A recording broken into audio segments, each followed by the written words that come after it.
So next talk is by samcarter. You may already know her because she's hyperactive online on and help people a lot on Stack Exchange and Top Answer, among others. In real life, she's a specialist of astroparticle physics. And currently, she's one of the main maintainers of the Beamer class that a lot of people, of you, use for presentations, along with Joseph Wright. She also wrote plenty of funny packages, and she will be presenting 2 of them today. We will have 2 talks. We will have a break between the 2 talks, so you can ask questions. The first one will be about bricks, and the second one about jigsaw puzzles. Am I right, samcarter? Yes, everything all right. So just start the video and then I'll be back for the questions. I will. Let me know if the sound is okay, because I'm doing weird things with my microphone to get the sound of the videos. The Tech User Group meeting is a perfect opportunity to introduce you to the tikzbricks package, a package to draw bricks with ticks. Why of all things does it have to be presented at a TUG meeting and not, say, Dante or some other tech meeting? That's because the package was actually born here at last year's TUG meeting.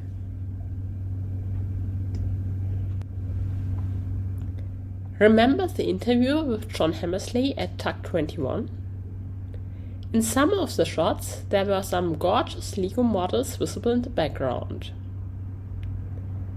Inspired by them, some joking around started in the Zoom chat. And surprise, surprise, at the end of the session, there was a first draft of the tikzbricks package. Fast forward a year, I'm very happy to show you here what the package looks like now.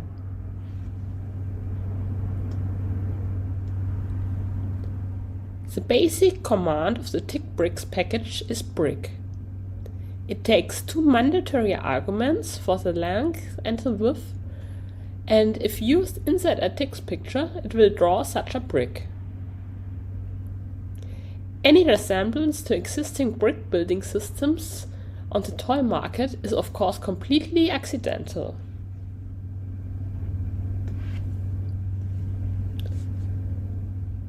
Of course, there are more possibilities than just the red default brick. Via an optional argument, one can pass key value pairs to the brick macro. For example, the color of the whole brick can be changed via the color key. Or one can set the brick height to create thin plates. For a full list of possible options, please have a look at the tikzbricks documentation.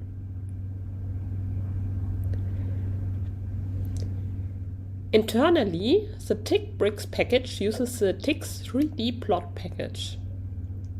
This means one can even change things like the viewpoint using the td plot set main chords macro.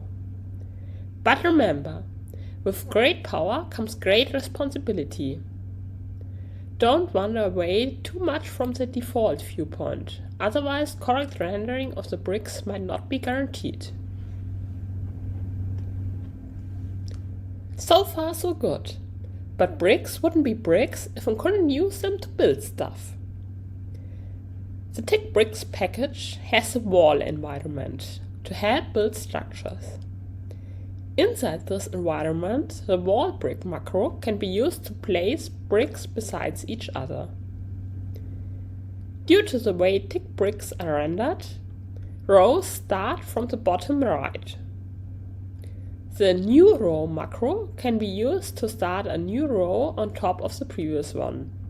Just like building with real bricks, you have to put the bottom layers down first before moving upwards. Manually building complex structures can be a challenging task. Luckily, Scott Paikin was so nice to write a Python script which can convert pixelated graphics into tikzbricks. Thanks again for the lovely script.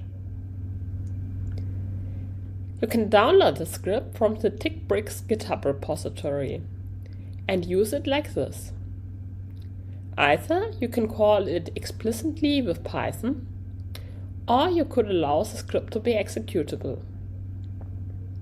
Then you give it the name of the image you'd like to convert, and voila, it will print the tikzbricks code to your command line. There are some options which you can use.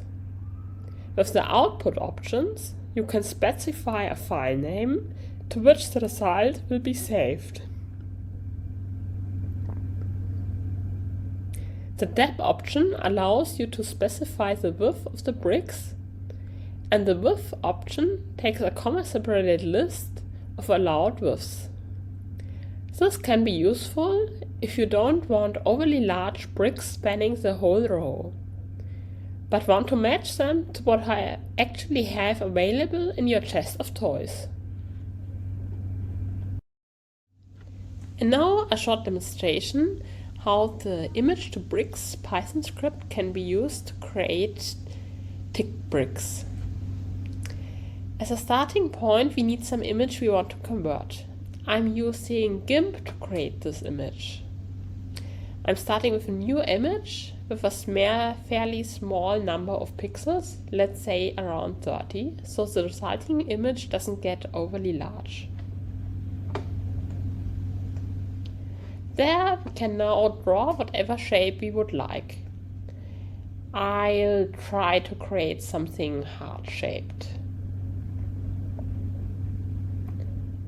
So as soon as our shape is finished, there's one important point. We need a transparent background, otherwise we won't see the edges of the bricks and just have boring pixels.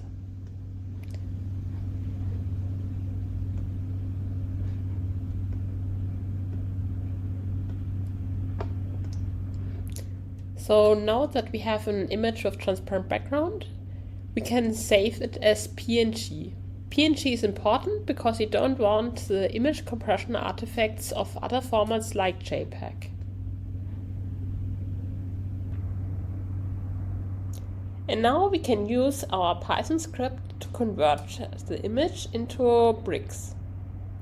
To do this, we first call the script, give it the name of the image, and now we can also give some extra options, like how deep the bricks should be. Let's say 2 in our example, and an output file name in which the resulting code will be saved. Let's call it test.tech. This now converted the image into bricks, and we can compile it.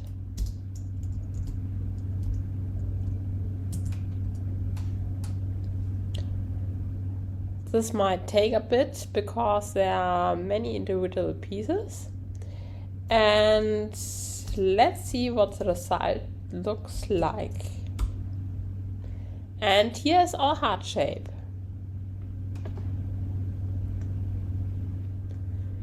And that's it from the tikzbricks. Thank you all for watching. Thank you a lot for the video welcome. and the package. That is. You're welcome.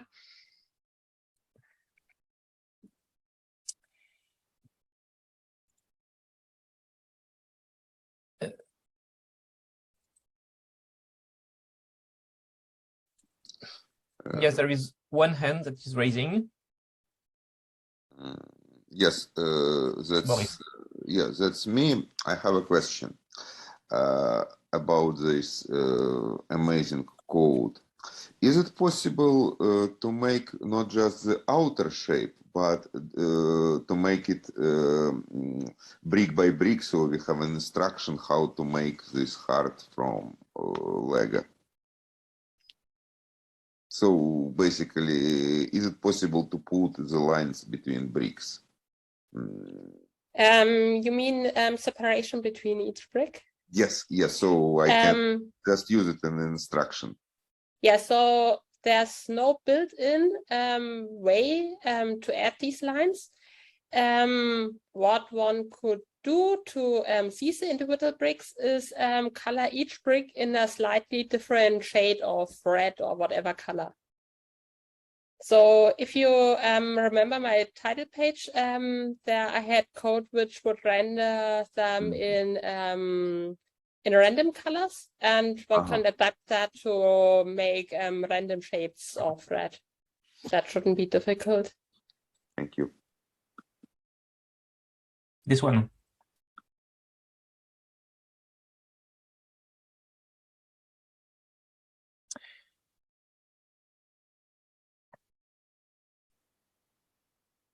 Are there other questions regarding this package?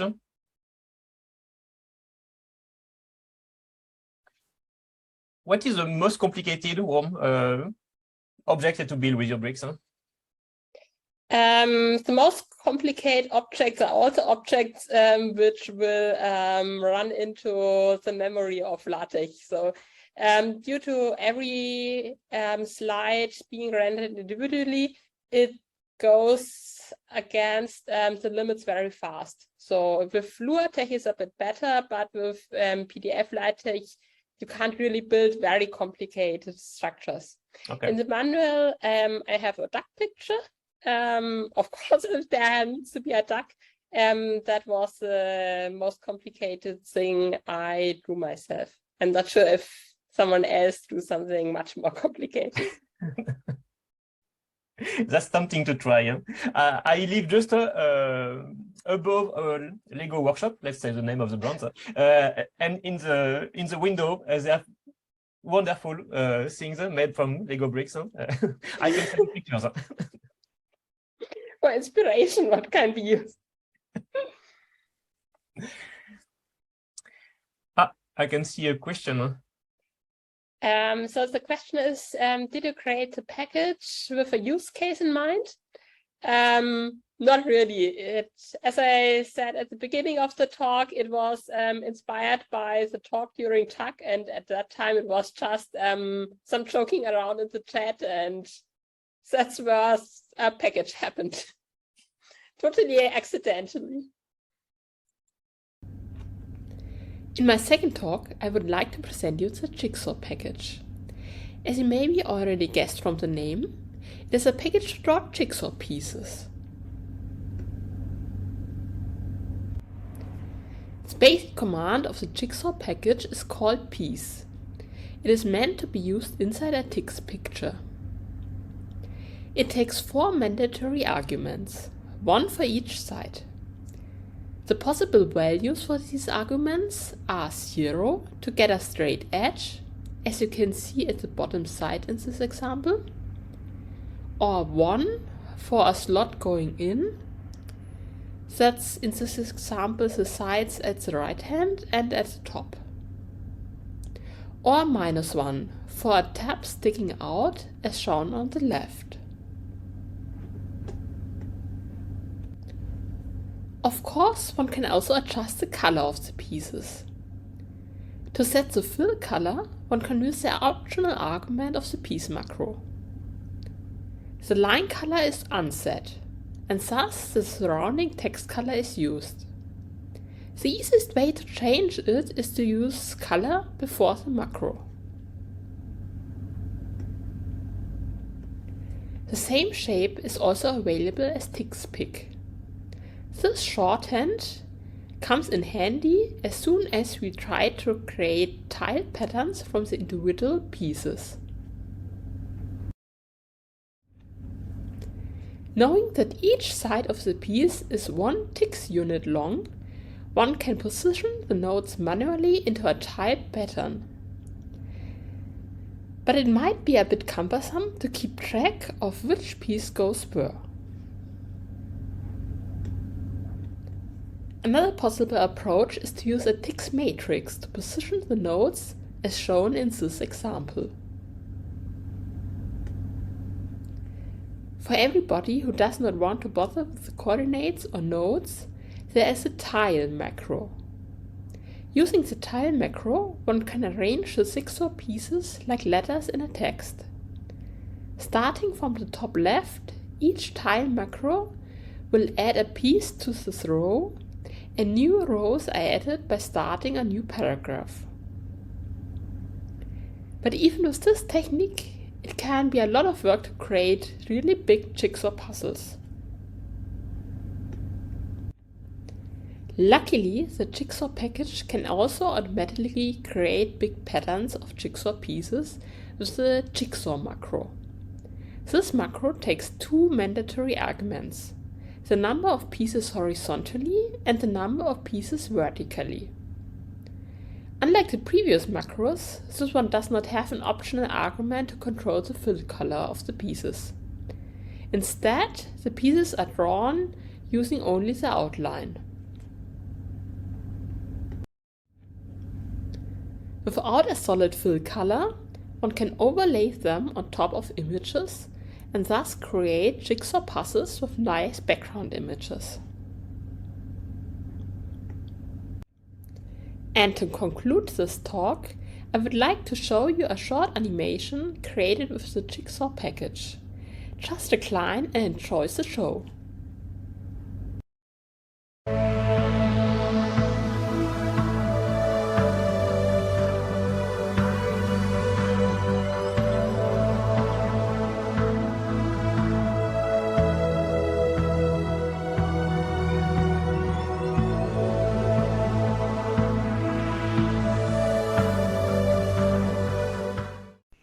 Thank you for this other package. You're welcome. It was fun to present here. Are there questions to start?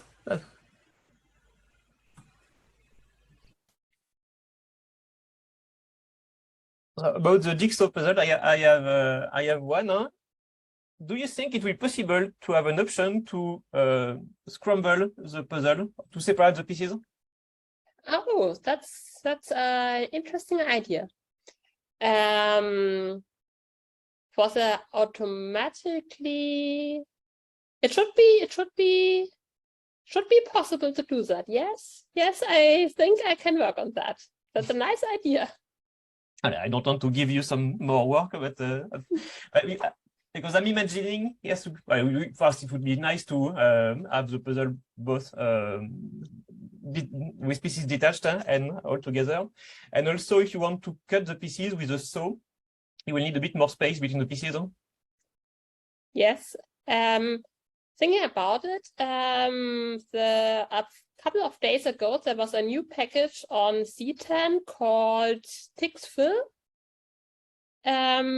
which can be used to fill nodes with pictures. I think that would be very useful to create some scrambled puzzle pieces.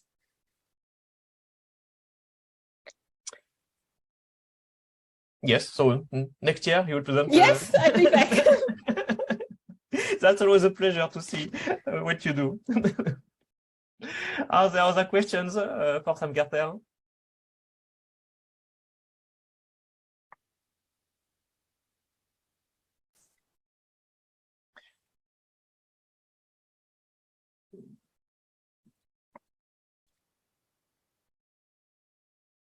I saw the person you're using your ducks a lot, huh? Yeah. I'm using them too. They're cute. One has to use them.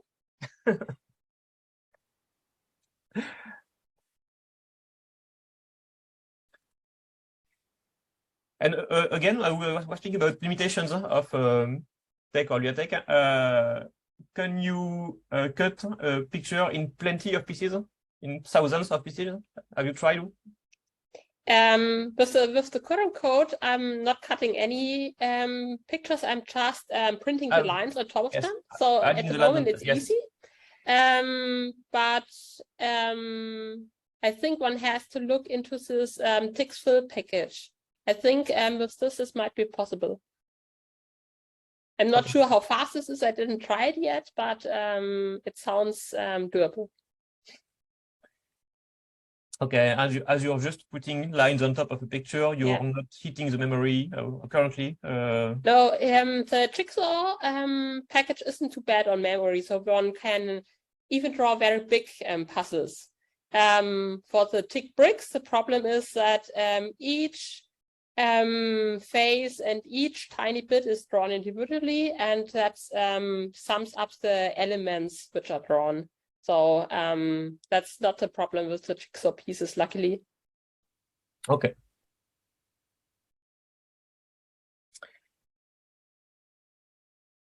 I will put in the lib links to your packages and to your GitHub repository. Thank you. Do not hesitate to go to the lib to add some, if you want to share links about the talk that we just saw, one by samcarter, but also previous ones. Please go and paste all the material you want there. That will the lib will stay even after the end of the conference. You can read what we wrote last year, for example. That's a good way of sharing, of reacting to talks and sharing additional material around the talks.